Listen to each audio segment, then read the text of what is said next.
one of the questions I asked him was, look, Warren, when you guys started out, there was Warren, Charlie, and Rick Gurin.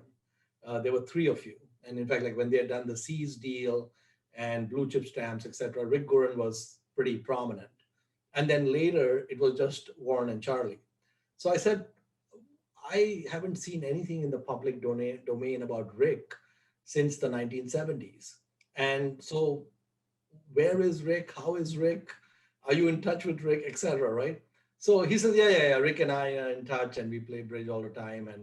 But then he said that in 1973, 74, when there was a huge crash in the market, Rick Gurin was levered. He had a very sensible portfolio, but he had margin debt, and it was the 73 74 crash was worse than the 1929 crash. It was just in slow motion over 2 years, but it was pretty intense. And so Rick got margin calls, and Warren said uh, that basically he bought a lot of Rick's Berkshire shares at $40 Wow. during that time, which is now over 400,000. Right. And he said that he says Charlie and I always knew we were going to be very rich, but we were not in a hurry. He says Rick was in a hurry. Okay. And then he said that if you are even a slightly above average investor and do not use leverage, you cannot help but get rich over a lifetime if you just spend less than you earn. I mean, just the math of compounding will Right. get right. So the thing is that he converted a question about, hey, where's Rick, into a lesson on leverage and how to get wealthy, right? And that was one of the I was not using margin or leverage or anything, even when I met him for lunch, but it seared in me not to go there. It just seared that lesson.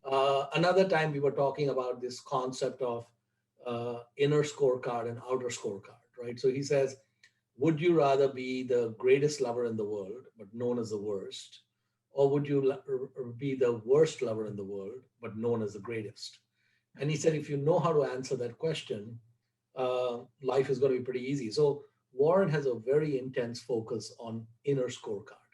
He measures himself by an internal metric, not by what the world is saying about him. Oh, you're great, and this and that, or whatever else. So he uses an inner scorecard, inner metric, and it's an incredible mental model to use as you go through life, because it makes it pretty easy, because it makes it easy to shut off the noise or not get rattled, or what I find is like I meet people who are very negative on Gandhi, for example, okay, or I'll meet people who are negative on Buffett and negative on a number of different uh, individuals that we would consider heroes. And so what I realize is with humans you cannot get rationality. Okay, humans process things in weird ways, and so the inner scorecard is really important. So like for example, the guy who was telling me all this negative stuff about Gandhi, my response to that was, well, this is a person I don't need in my life, and I don't need this type of input coming at me. So I moved on from there, right? And and so it just makes life a little bit easier. So I Yeah. think the lunch had a lot of take home value. I think we probably I made some notes later. We had like 60 questions we asked him, and he was just very forthcoming.